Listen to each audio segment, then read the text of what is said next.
Bonjour à toutes et à tous et bienvenue dans l'atelier de la Révolution fraternelle, ce nouveau rendez-vous proposé par le Secours catholique Caritas France. Ensemble, nous allons nous interroger sur l'impact de la crise sanitaire sur les personnes en situation de précarité. Nous allons parler du terrain, d'actions concrètes, de propositions pour aujourd'hui et pour demain. N'oubliez pas de liker, de commenter, de partager tout ce que vous voyez. Vos commentaires et vos questions vont nous aider à préparer le programme des prochains ateliers. Vous pouvez également retrouver l'intégralité des témoignages et reportages que vous allez voir sur la page YouTube du Secours catholique Caritas France. Alors, bien sûr, cette émission a été réalisée dans des conditions très particulières du confinement. Merci à tous ceux qui nous ont aidés à préparer cette émission et merci à Jérémy Durand pour la réalisation.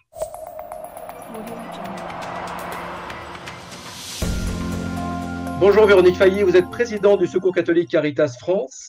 Nous sommes heureux de vous avoir aujourd'hui avec nous pour cette première émission qui va illustrer votre slogan en ces temps difficiles. Chacun chez soi ne veut pas dire chacun pour soi. Ce slogan, il vous inspire quoi en ce moment? Je pense qu'on a relevé le défi, effectivement. Nous avons été confinés pendant près de 2 mois et on a vu que ça n'avait pas empêché les Français et notamment les acteurs du Secours catholique d'être très solidaires, d'exprimer concrètement leur solidarité et leur fraternité. Depuis la mi-mars, depuis que nous sommes entrés en période de confinement, le Secours catholique n'a jamais cessé d'agir. Est-ce que vous pouvez nous raconter les grandes étapes de l'action du Secours?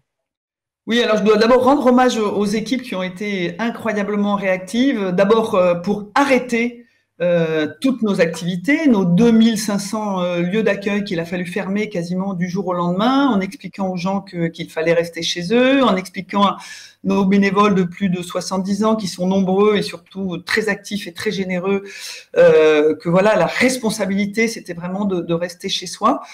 C'était souvent un crève-cœur pour eux, donc fermer pour tout sécuriser et puis très rapidement se dire mais comment on va continuer à être proche des plus pauvres, comment on va être attentif plus que jamais, mais d'une autre manière. Donc par des chaînes téléphoniques, des WhatsApp, tous les moyens modernes de communication quand c'était possible, mais aussi par une présence physique pour les gens les plus en difficulté, notamment les gens de la rue qui avaient besoin de continuer à pouvoir prendre une douche quelque part, recharger leur téléphone, laver leur linge, des besoins vitaux qu'il fallait assurer. Donc ça a été un vrai défi d'écrire tous ces protocoles de sécurité, de réouvrir petit à petit dans toutes les grandes villes de France des lieux d'accueil pour les plus pauvres. J'imagine que ça n'a pas dû être simple, effectivement, parce qu'il a fallu réinventer son mode de fonctionnement, le mode de fonctionnement chez vous, en interne, avec les bénévoles, avec les gens sur le terrain.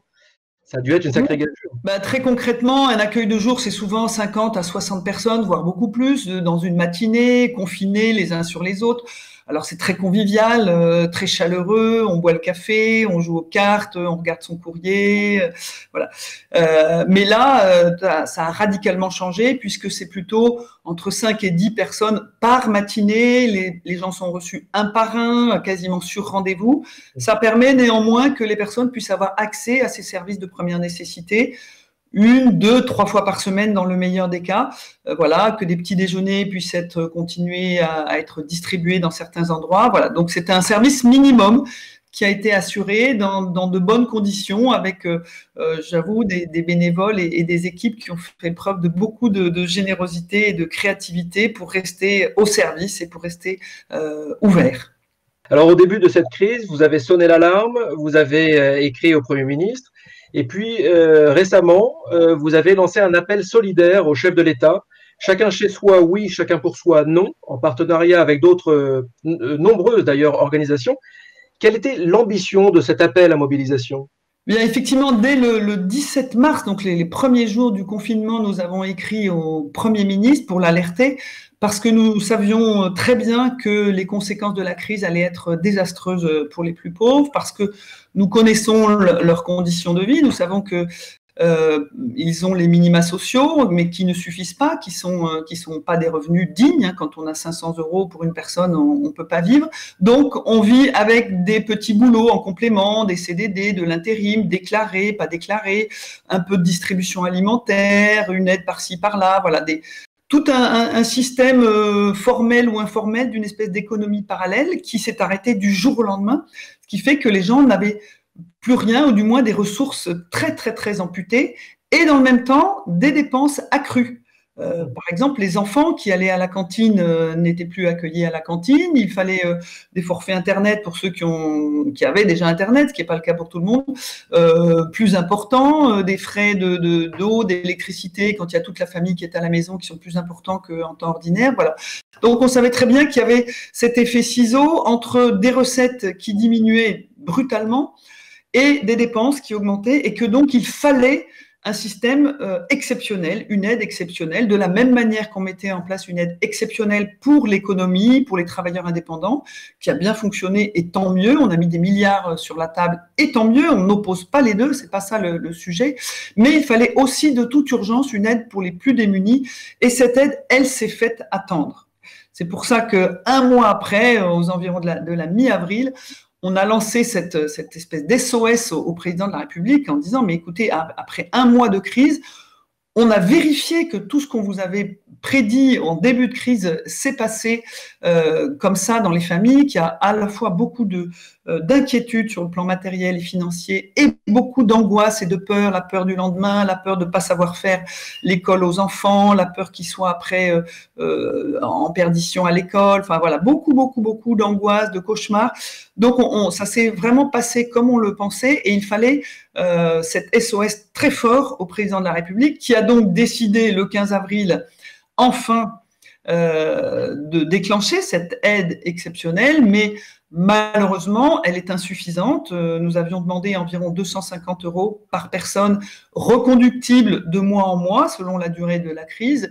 Et finalement, c'est 150 € qui ont été attribués aux personnes qui ont les minima sociaux, seules ou en couple, donc c'est très peu.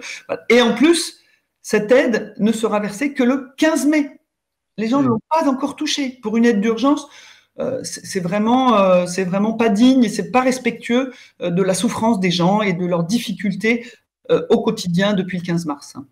Véronique Fayet, je vous propose de regarder ensemble un petit témoignage. Daniel qui vit dans la rue à Colombes, en banlieue parisienne. Alors, il nous parle du froid, des occupations, de ses revenus, de ce qu'il peut récupérer, des inquiétudes, de la solitude, des masques également. Il a accordé un moment à notre journaliste Pauline Marcon. On le regarde et on se retrouve juste après.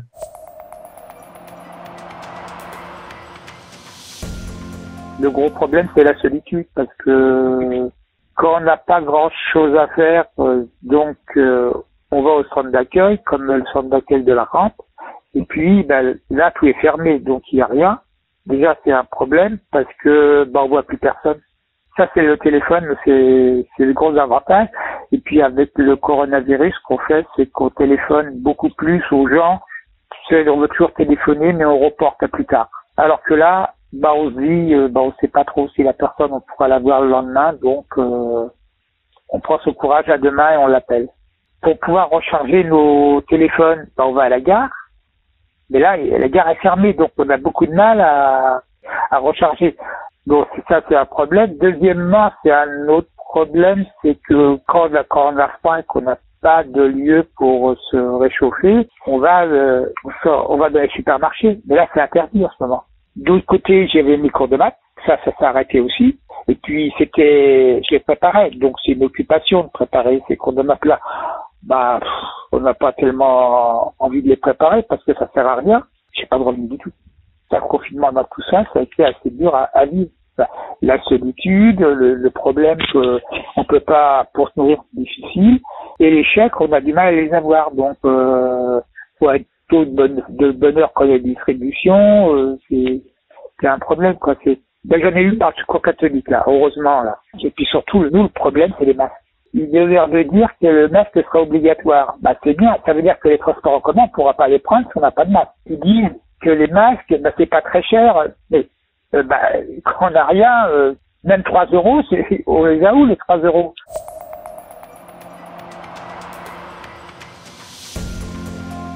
Et merci à Brigitte Alsberg du département Pouvoir d'agir du Secours catholique qui nous a permis de réaliser cet entretien avec Daniel. Alors, je vous rappelle que vous avez la possibilité de poser des questions dans les commentaires, de liker et de partager également. Cela nous aidera à préparer les prochaines émissions. Véronique Fayet, nous avons entendu le témoignage de Daniel. Il est sur le terrain et pour lui, cette période de confinement rime surtout avec solitude, avec porte fermée, n'est-ce pas? Oui, et Daniel, qui est engagé d'ailleurs au Secours catholique, il explique bien en creux Ce qui se vit dans un accueil de jour d'habitude, bien sûr, on lave son linge, on prend un café, on prend une douche, etc. On recharge son téléphone, c'est très très très important, c'est le seul lien avec l'extérieur. Mais aussi et surtout, eh bien, on parle. On parle, on rencontre d'autres personnes, on rencontre les bénévoles qui sont là, et donc il y a un peu de vie sociale qui se crée. Et donc, du coup, quand tous ces lieux ferment en même temps, c'est une espèce de chape de solitude qui s'abat sur ces gens-là, avec des problèmes de téléphone très rapidement, puisqu'on ne peut plus le recharger. Et bien souvent, ils ont des forfaits de courte durée, des forfaits de 2 heures. Donc, très vite, le forfait est épuisé, il n'y a plus aucun lien. Donc, effectivement, la souffrance des gens de la rue est terrible. Et en faisant une maraude à Bordeaux il y a quelques jours, j'ai vu un homme pleurer, un homme qui était désespéré parce que il était sur une pente ascendante, sur un chemin d'insertion, il avait trouvé du boulot, ça allait de mieux en mieux pour lui.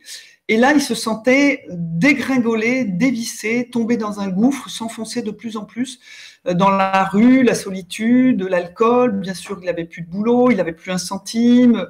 Voilà, et ça faisait vraiment beaucoup de peine à voir. Il a été content qu'on puisse le conduire jusqu'aux douches du Secours catholique.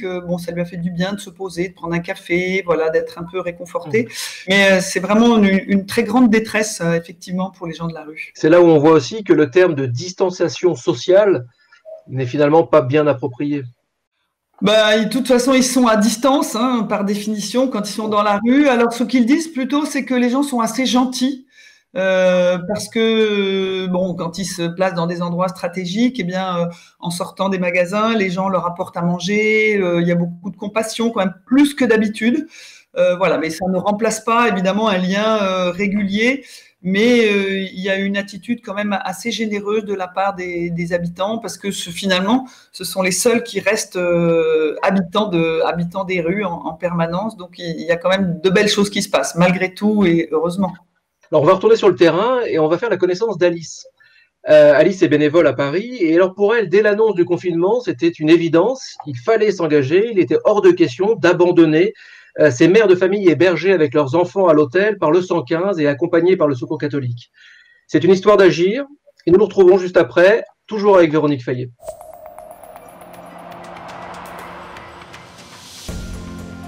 Mon rôle au sein du Secours catholique, j'anime une mission le week-end pour des mamans qui sont accueillies dans les hôtels du SAMU social ou qui sont en régularisation des papiers. Et le but est de faire jouer les enfants et aussi d'apprendre l'intégration et de s'intégrer par la cuisine, par la culture, par différentes discussions que nous pouvons avoir. Pendant la période du Covid, ils nous ont révélé qu'il y avait un gros souci, on va dire, de ce qu'on appelle la fracture numérique. C'est-à-dire que certains de leurs enfants sont scolarisés, même, j'allais dire, les premières années de maternelle et de deuxième année de maternelle reçoivent des exercices. Quand on n'a pas de données, quand on n'a pas d'appareil photo qui permet d'envoyer sur WhatsApp ou un certain nombre de choses, on est bloqué. Donc, elles nous ont remonté ce problème de fracture numérique qui se symbolise par le fait qu'elles n'ont pas le matériel informatique adéquat et les données.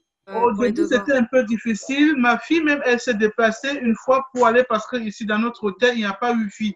Donc, Alice a trouvé un moyen pour que on puisse avoir la connexion pour travailler. Donc, maintenant, ça va.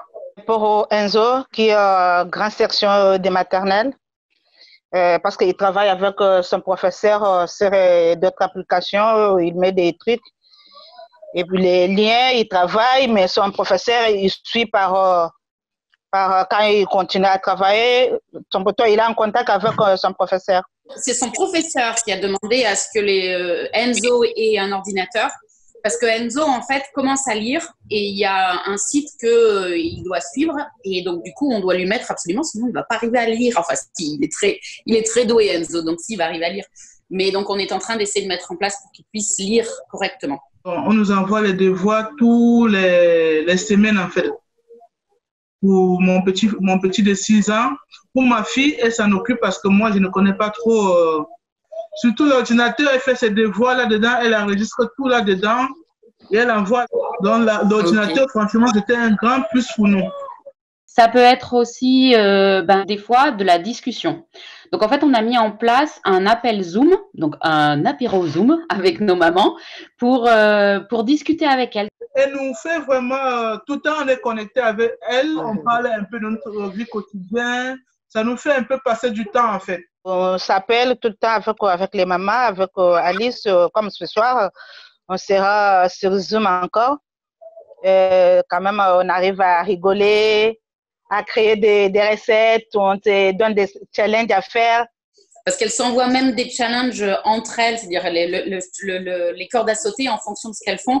Je renvoie la vidéo, je renvoie la photo en fonction de ce qu'elles font. Et c'est vrai que même si elles ne se connaissent pas réellement, en fait, maintenant, elles se connaissent grâce au groupe WhatsApp qu'on a mis en place. Vivre dans cette condition avec des enfants, surtout si on n'a pas de connexion, ce n'est pas facile à rester comme ça. Mais ça, vraiment, à ce côté-là, on dit vraiment merci pour tout ce qu'ils sont en train de faire pour nous, quoi. Franchement, merci Alice. Merci pour tout ce que vous faites pour nous.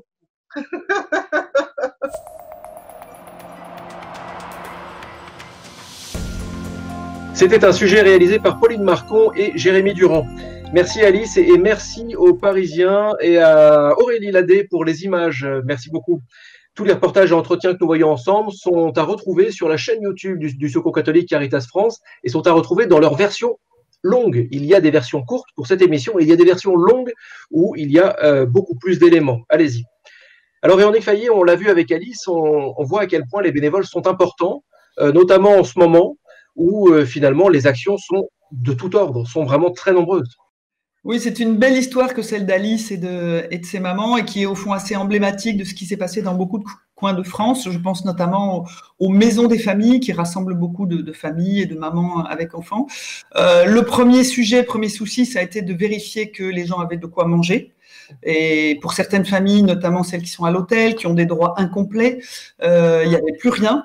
Donc, grâce au chèque service et grâce à la générosité des Français, on a pu distribuer pour plus de 3 millions d'euros de chèque service pour que les gens aillent s'acheter les biens de première nécessité, alimentation ou couches pour les bébés ou produits d'hygiène, etc. Donc, ça, c'était la première étape. Et puis, très vite, effectivement, des groupes WhatsApp ou des apéros Zoom, comme dans le reportage qu'on a vu, se sont mis en place pour comprendre ce que vivaient les familles, quels besoins elles avaient, pour apaiser les angoisses. Moi, j'ai beaucoup entendu de personnes, de bénévoles qui nous rapportaient l'angoisse des familles, la peur, les cauchemars, la peur d'être malade, la peur de ne pas y arriver, la peur de ne pas joindre les deux bouts. Et donc, ces apéros Zoom ou ces contacts WhatsApp étaient très, très importants pour le bien-être des gens. Et puis, pour détecter les besoins, donc soit des besoins matériels ou très vite aussi des besoins numériques. On s'est aperçu que beaucoup de familles n'avaient pas d'ordinateur ou un ordinateur, quelquefois pour 4 ou 5 enfants, pas de bonne connexion Internet, enfin des conditions déplorables et donc du coup une angoisse accrue par rapport aux enfants, par rapport à l'école.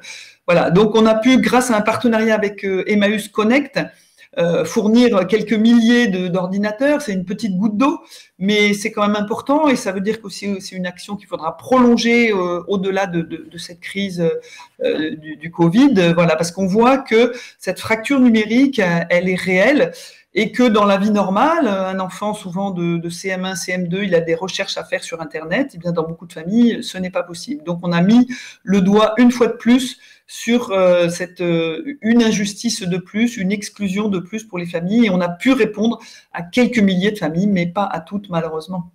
Véronique Fayet, je vous propose de passer à une autre séquence. On va regarder un entretien que nous avons réalisé avec Jérôme Fourquet. Il est politologue, directeur du département Opinion et Stratégie d'entreprise de l'Institut de sondage IFOP. Il est également l'auteur de l'Archipel français aux éditions du Seuil. Alors, pour lui, on entre dans un moment très dangereux, celui de la bataille des valeurs. C'est le moment de réfléchir avec, et le moment de réfléchir avec Jérôme Fourquet, et on se retrouve juste après.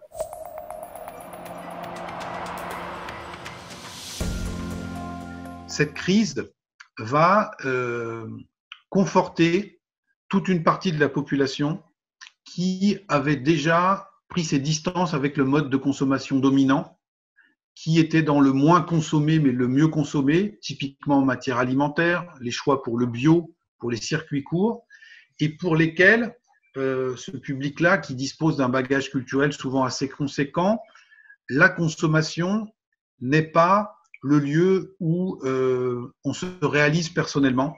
Il y a autre chose de plus important.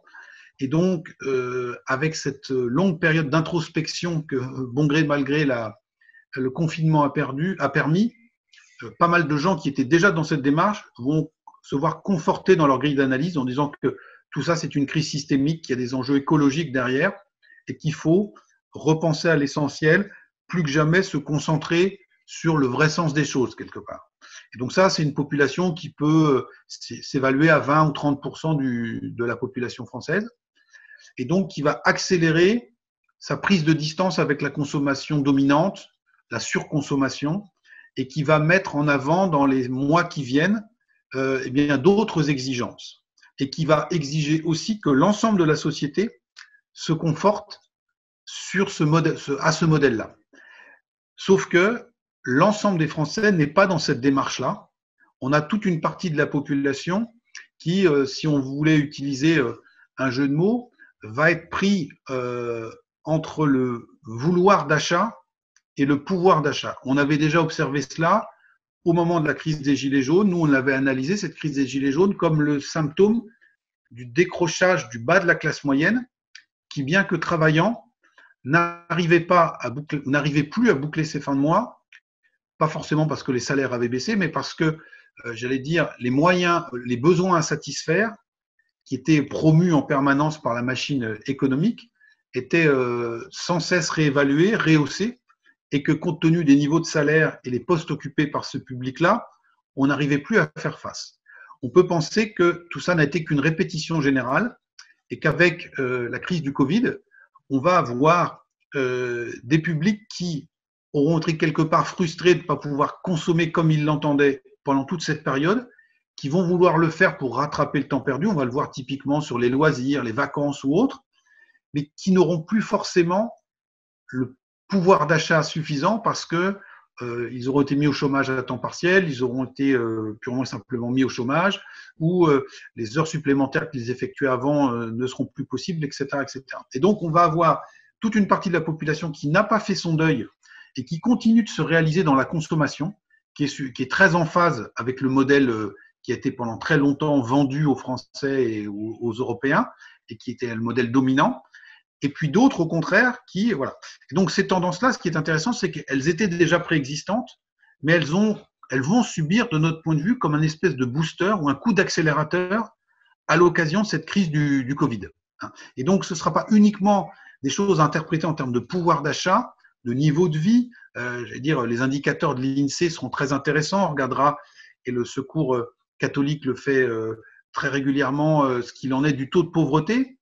Mais il y aura tout ce que la CFDT, par exemple, appelle le pouvoir de vivre, le reste à vivre, tout ce qu'on a fait, tout ce qui nous reste une fois qu'on a payé les dépenses contraintes, et on va avoir des pans entiers de la population qui vont être soumis à une extrême tension là-dessus.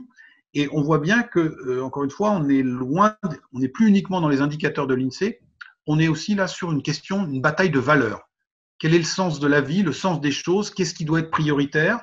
Et donc ça, c'est redoutablement dangereux parce que le premier groupe dont on a parlé est sûr de son bon droit, est sûr d'être dans le sens de l'histoire. Et il va vouloir quelque part imposer à l'ensemble de la société de manière plus ou moins subliminale un peu cette façon de voir les choses, alors que beaucoup qui ne se réalisent pas forcément dans différents domaines et pour lesquels pouvoir acheter ou emmener ses enfants dans tel ou tel parc d'attractions, dans telle enseigne de restaurants américains qu'on ne citera pas, eh bien tout ça fait partie des petits plaisirs de la vie qui sont très importants de restaurer. Et donc on va avoir cette lutte ou cette tension, cet affrontement entre des visions du monde qui vont être à mon avis exacerbées par la crise du Covid.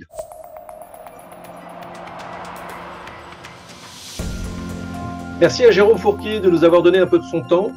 Alors, fragmentation du pays, carte sociale remodelée, exacerbation des clivages. Vous pouvez retrouver la version longue de cette interview, de cet entretien réalisé avec Jérôme Fourquier sur la chaîne YouTube du Secours catholique, bien sûr. Véronique Fayet, est-ce que vous rejoignez son analyse sur cet affrontement de vision du monde qui, selon lui, va s'exacerber dans les prochains mois, prochaines années? Disons que je suis très frappée par la pertinence et le réalisme de l'analyse de Jérôme Fourquier. J'avais sans doute pas pris conscience encore de ces tensions qui pourraient s'exercer. Mon optimisme naturel me faisait dire que effectivement c'était du coup un moment très favorable, cette crise, pour faire avancer une autre société, un autre modèle de société, avec moins de consommation effrénée, moins de déplacements effrénés, moins de consommation effrénée de la planète et de toutes nos richesses naturelles, etc. Et qu'on allait peut-être enfin passer à un autre monde. C'était sans doute un petit peu optimiste et sans compter effectivement la force d'inertie. Alors, d'une part, de cette catégorie sociale qui a envie, comme il le dit sans le nommer, de retrouver le chemin du McDo ou du parc Astérix, parce que pour lui c'est synonyme de plaisir, de réalisation, de joie pour les enfants, et pourquoi ou pourrait-on les blâmer? Voilà, la force de cette population-là, et qui en même temps va perdre beaucoup de revenus, donc ne pourra plus accéder à ces biens de consommation.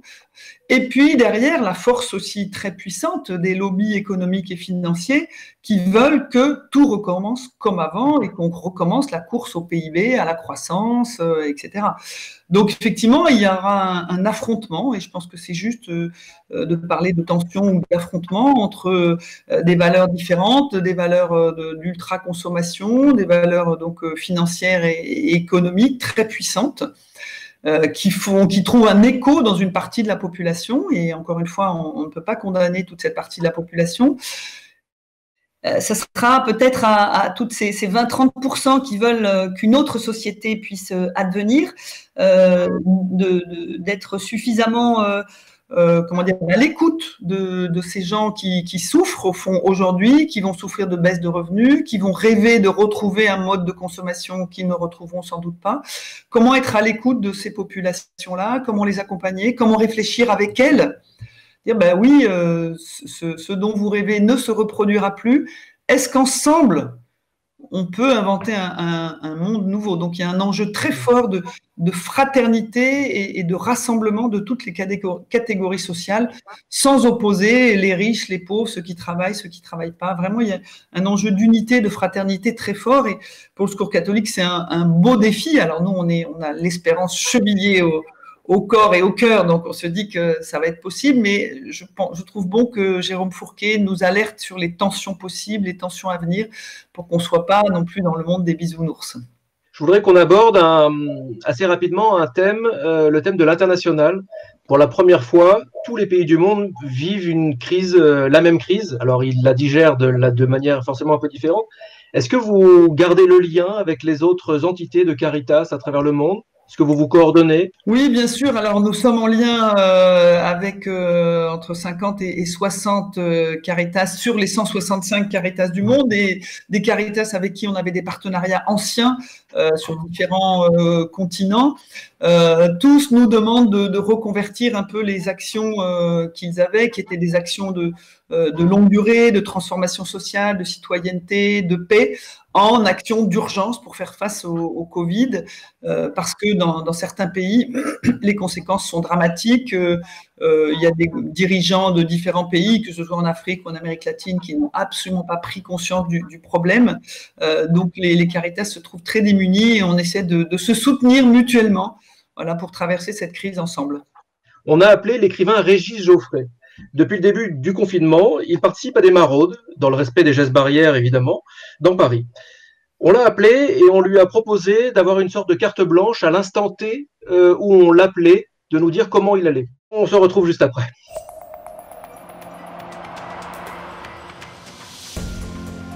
Au niveau des maraudes qu'on fait avec donc Antoine, François, au niveau du 14e donc, arrondissement, autour de Montparnasse en réalité, on a été confronté la semaine dernière à quelqu'un qui demandait à être hébergé, d'accord. Moi j'ai un cas de conscience par rapport à l'hébergement, parce que parallèlement à ce que je fais pour le secours, je sers des repas avec une organisation qui s'appelle Habitat Humanisme. Donc, je le fais à l'hôtel, au Confort Hôtel qui est à Ivry. Il y a aussi un autre hôtel à Porte de Montreuil. Le problème, c'est que là, on confine les SDF. On les confine à 2 par chambre, sans les tester auparavant. C'est-à-dire qu'on sait très bien que certains vont être infectés. C'est une population à grand risque, qui est extrêmement fragile. Donc, il va y avoir des morts. du fait simplement de ce confinement, des morts qui n'auraient pas eu lieu si on ne les avait pas confinés. C'est un problème gravissime, d'autant plus gravissime qu'on n'en parlera jamais, parce que ces gens-là n'entreront jamais dans aucune statistique, parce qu'ils vont et viennent, parce qu'ils n'ont pas de domicile fixe. Je pousse un cri d'alarme. C'est une question de vie ou de mort pour certains. C'est-à-dire que par avarice, pour ne pas mettre un seul individu par chambre, on est en train de tuer des gens. Je le dis, et qu'on me démontre le contraire, j'en serais ravi. Voilà, c'est mon propos liminaire, mais je pense que c'est assez capital, parce que sur les réseaux sociaux, les gens réagissent, mais il ne se passe rien. Et ces gens meurent actuellement et vont mourir dans la plus totale, non seulement indifférence, mais sans que personne ne le sache jamais. Voilà. Ce n'est pas une méchanceté, c'est plutôt un système aveugle. Je pense que là, c'est dans un bon but, c'est comme si c'était un plan anti-froid. Si on était dans le cadre d'un plan anti-froid, il n'y a aucun problème, on met les personnes par deux. Mais là, ce n'est pas un plan anti-froid. Je pense que c'est la rigidité de pensée du système lui-même, si on peut dire, qui aboutit à ça, parce que sinon, les choses, si vous voulez, l'hôtel est correct, il y a des salles de bain, la nourriture est payée par l'État, elle est faite par un traiteur, elle est correcte, il n'y a rien à dire. Mais simplement, c'est cette espèce de lourdeur et ce raisonnement que n'importe qui peut faire à ma place, bizarrement, n'est pas fait par les personnes qui appliquent ces sortes d'habitudes de pensée, et ça n'est jamais remis en question. Et c'est ça que peut-être qu'il faudrait remettre en question, c'est cette rigidité actuelle, alors qu'on est dans une situation nouvelle. Mais quand même une situation nouvelle qu'on comprend. Parce qu'on comprend que si vous avez deux enfants, qu'il y en a un qui est infecté et l'autre pas, vous n'allez pas les faire dormir dans la même chambre. Ça, n'importe qui peut le comprendre. Donc, c'est pas difficile à comprendre, c'est le système lui-même qui est bête, visiblement.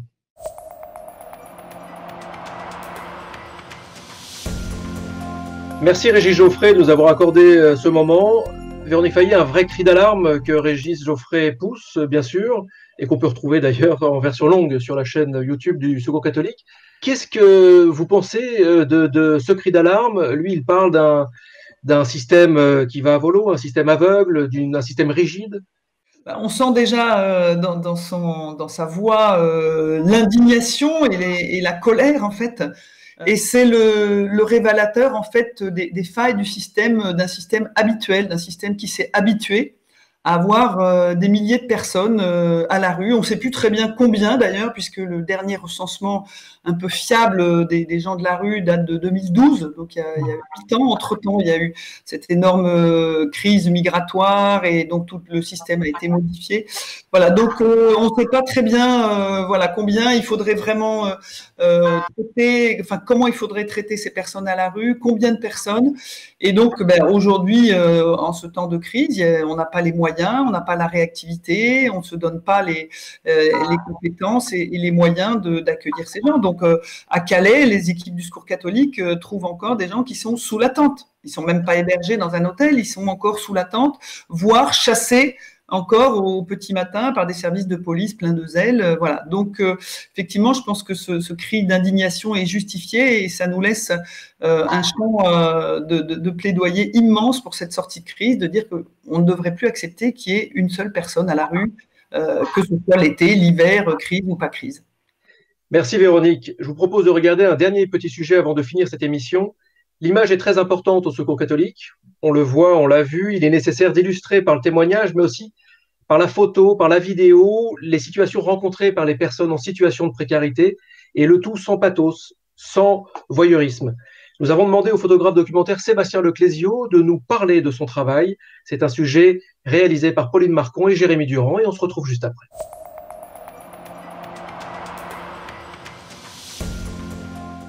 Je suis avec mon appareil photo, je suis avec les équipes du Secours catholique. Donc c'est vrai que ça simplifie déjà les choses parce que finalement les équipes sont très implantées sur le terrain. Les personnes qu'on retrouve à la rue sont des personnes qui ont parfois l'habitude de venir dans les accueils de jour du secours. Et c'est vrai que d'arriver avec les bénévoles, tout de suite, voilà, ça crée un lien naturel et ça simplifie en fait le fait d'être photographe et de dire moi je voudrais, si vous en êtes d'accord, faire des photos et mettre en image ce qui se passe aujourd'hui parce que c'est important, c'est un moment de l'histoire qui est important. Et puis ça permet aussi de témoigner auprès des bénévoles de ce qui se passe sur le terrain et puis de voir de fait à quoi pourra servir leur don. Je ne suis pas dans la photo volée, vite faite. Je prends plutôt le temps d'échanger, discuter. Il faut quand même qu'il y ait comme une espèce de petite alchimie inconsciente pour qu'il puisse y avoir une émotion dans les photos. Il faut qu'on ait l'impression d'y être, que ça fasse le plus vrai possible. Et pour ça, le mieux, c'est que ça soit le plus vrai possible.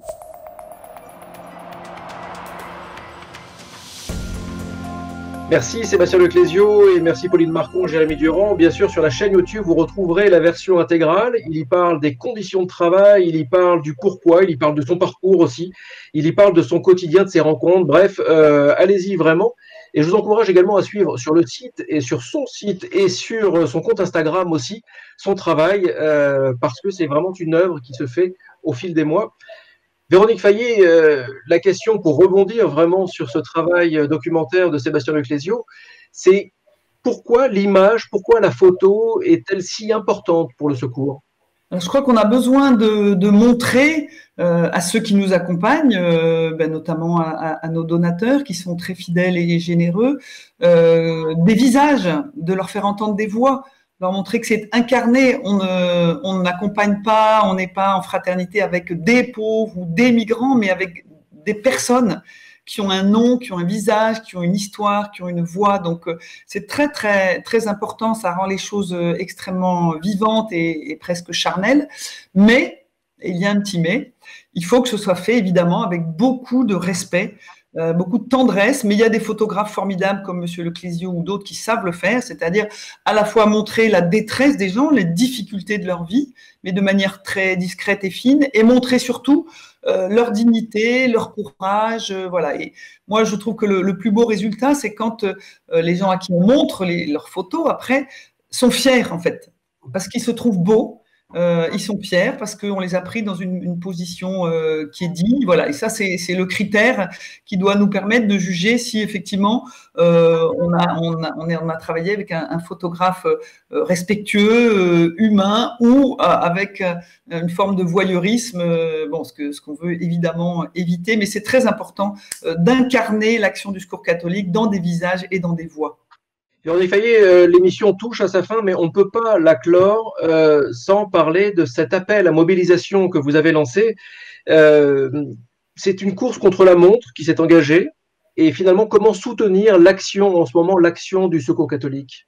Oui, alors on ne doit pas cacher qu'on est quand même très inquiet pour cette période de sortie de crise, de post-crise qui va durer longtemps, qui va nous faire découvrir des misères cachées qu'on ne connaissait pas. On a vu déjà un peu arriver dans nos équipes des étudiants qu'on connaissait peu, des gens qui travaillaient, des gens qui se débrouillaient, qui étaient dans la précarité, mais qui se débrouillaient et qui ont basculé avec cette crise dans la pauvreté, voire dans la grande pauvreté.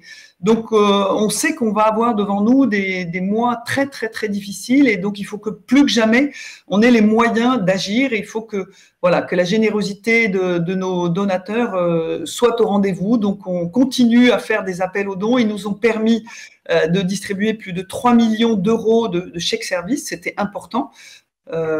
C'est pas suffisant et il faudra sans doute continuer à aider les gens qui, au sortir de la crise, auront des dettes, soit de loyer, soit d'électricité, soit d'internet, beaucoup de choses qu'il faudra les aider à régler.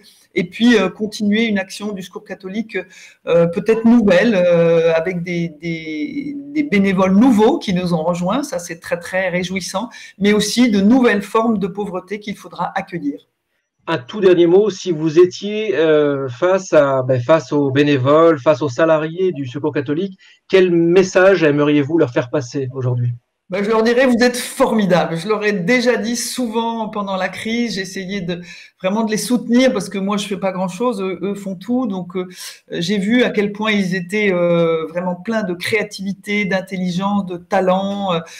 Les bénévoles, les salariés, des personnes accueillies aussi qui ont inventé des choses. Donc, vraiment, vous êtes tous formidables et je pense que on est armé pour faire face à la sortie de cette crise, mais déjà pendant la crise, ça a été vraiment exemplaire et une joie de voir toute cette créativité, cette générosité. Merci beaucoup Véronique Fayet de nous avoir accompagnés tout au long de cette émission.